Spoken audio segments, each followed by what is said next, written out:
ఇవాల్టి నుంచి ప్రారంభమయ్యే తెలంగాణ శాసనసభ శీతాకాల సమావేశాలకు బీఆర్ఎస్ అధినేత మాజీ సీఎం కేసీఆర్ హాజరు కానున్నారు. జనవరి తొలి వారం వరకు సమావేశాలు కొనసాగనున్నట్లు సమాచారం. గత కొంతకాలంగా సభకు దూరంగా ఉన్న కేసీఆర్ మళ్లీ శాసనసభలో అడుగుపెట్టనున్నారు. ఆరోగ్య కారణాలు, ఇతర అంశాలతో గత సమావేశాలకు హాజరు కాని కేసీఆర్ ఈసారి అసెంబ్లీకి వస్తారనే సంకేతాలతో రాజకీయ వాతావరణం వేడెక్కింది. సమావేశాల్లో కాంగ్రెస్ ప్రభుత్వం 2 ఏళ్ల పాలనపై తీవ్ర విమర్శలు చేసేందుకు బీఆర్ఎస్ వ్యూహం సిద్ధం చేసినట్లు తెలుస్తోంది. ముఖ్యంగా కృష్ణా గోదావరి నదీ జలాల హక్కుల రక్షణ, పాలమూరు రంగారెడ్డి ఎత్తిపోతల పథకానికి నీటి కేటాయింపులు తగ్గించిన అంశం, రైతు రుణమాఫీ అమలు తీరు, హామీల అమలులో లోపాలు వంటి విషయాలపై ప్రభుత్వాన్ని గట్టిగా నిలదీయనున్నట్లు సమాచారం. ఇదే అంశంపై మరింత సమాచారాన్ని మా ప్రతినిధి సుప్రియ అందిస్తారు. చెప్పండి సుప్రియ, ఈ సమావేశంలో కేసీఆర్ ఏ అంశాలపై చర్చించే అవకాశం ఉందంటారు?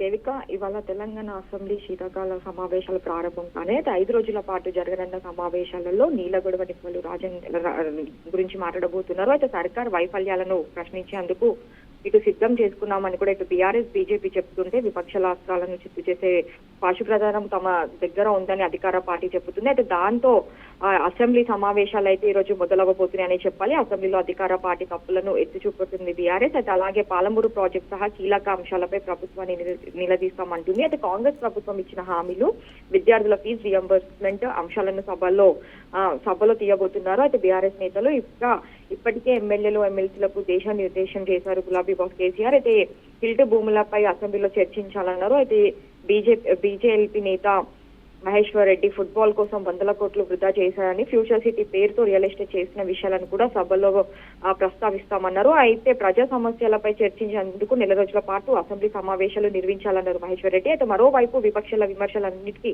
కౌంటర్ ఇచ్చేందుకు అయితే ఇటు ముఖ్యమంత్రి రేవంత్ టీం రెడీ అయిందని చెప్పాలి. ప్రధానంగా చూసుకుంటే కూడా ఇక్కడ కృష్ణా గోదావరి జిల్లాలో పాలమూరు రంగారెడ్డి ఎత్తిపోతుల పథకంపై కూడా పవర్ పాయింట్ ప్రజెంటేషన్ ఇచ్చేందుకు సర్కార్ అయితే ప్లాన్ చేసింది. అయితే తెలంగాణ రాష్ట్రం ఏర్పడిన నాటి నుంచి ఇప్పటి వరకు చూస్తే నీళ్ళ విషయంలో జరిగిన అన్యాయాన్ని వివరిస్తామంటుంది అధికార పార్టీ కేసీఆర్.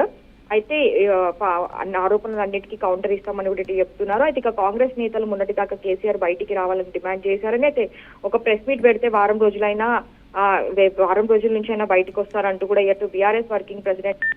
అయితే ఇప్పటికీ కేసీఆర్ ఎర్రవల్లి క్షేత్రం నుంచి హైదరాబాద్ చేరుకున్నారు. అయితే ఈయన సమావేశాలకి రావచ్చు అని చెప్పి కూడా ఇటైతే బీఆర్ఎస్ చెప్తుంది. అయితే ఇటు చాలా రోజుల తర్వాత అసెంబ్లీకి కేసీఆర్ వస్తాడని కూడా చాలా వరకు అయితే ఎదురు చూస్తున్నారు. అయితే ఈ రోజు కేసీఆర్ అసెంబ్లీకి రావడంతో మాత్రం ఒక ఉత్కంఠ అయితే నెలకొంటుందని చెప్పాలి. ఇటు బీఆర్ఎస్ వర్సెస్ కాంగ్రెస్ సంబంధించి అయితే ఈ రోజు అసెంబ్లీలో అయితే దుమారం రేపుతుందనే అంశాలు కూడా వినిపిస్తున్నాయి.